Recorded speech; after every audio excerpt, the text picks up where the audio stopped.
What's up guys, it's Bucky. Welcome to your 15th Java tutorial, and in this tutorial I'm going to be teaching you guys how to use methods with parameters. Now in this tutorial we're also going to be building a custom function where we're going to let the user enter their name in the outside class, and it's going to call it in the main class and just say like hello to whatever your name is or something. So if that sounds complicated, then I'll follow along and I'll promise I'll make it easier. It's probably easier just to see than me to even say, so follow along. So again, we have our main apples class with our main function or method in here, and we have our outside tuna class with the method that we call. So let's go ahead and clear everything out of your public class tuna if you have anything in there, because we're going to be adding a new method.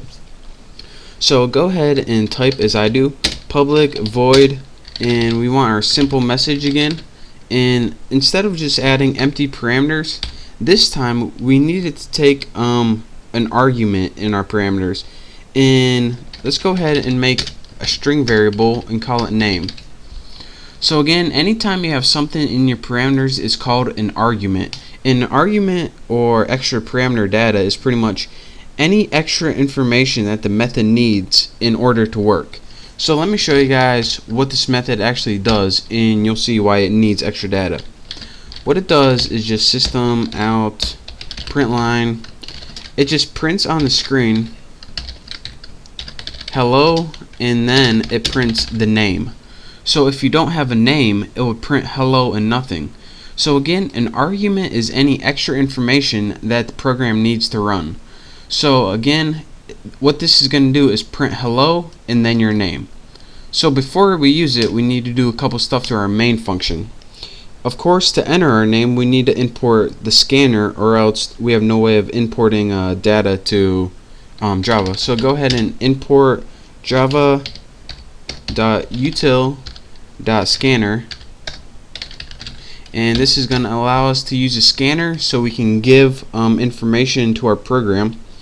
Next, we need to make a scanner object, so let's go ahead, scanner, name it input, new scanner, and I believe that I taught you guys how to do this in the last tutorial, so you should know what I'm doing. System in, and that's that for that line.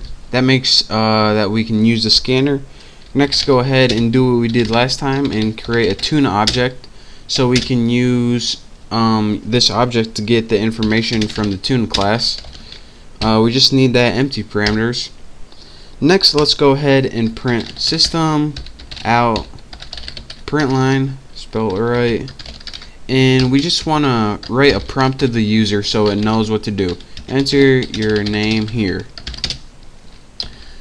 So this is pretty much the only thing that's going to go on right now.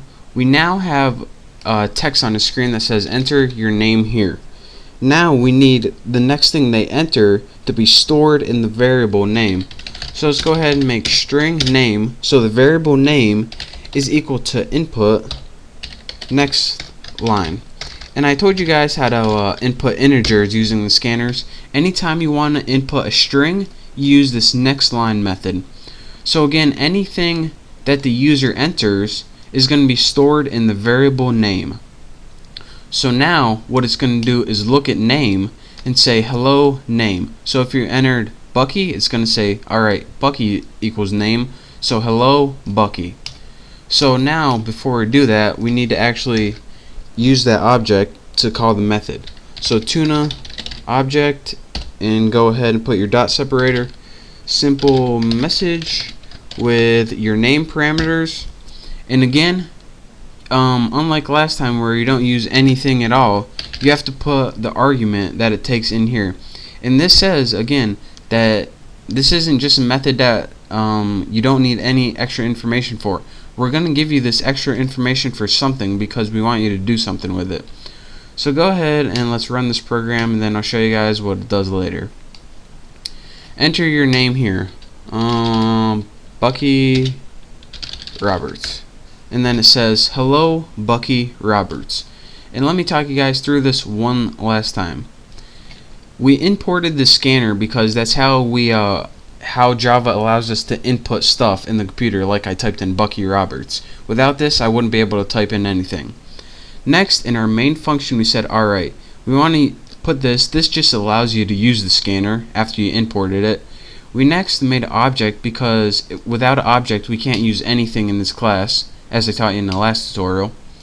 Next, we just put a prompt on the screen. We learned this like in the first tutorial. Just showed what we needed to do.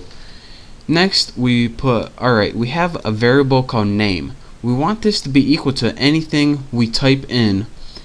And that's so if you have different users that are using this program, it doesn't just type the same message. You can use it for a bunch of different users no matter what they type in for their name. Next, we said, alright, in the class Tuna, use a method called simpleMessage that takes an argument of name.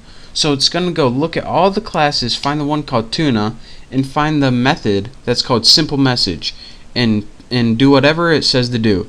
And what this method says to do is say, alright, take a variable called name, which we already had, we just gave it to it, and then just print out hello, whatever the name is. So it says, alright, hello, Bucky Roberts.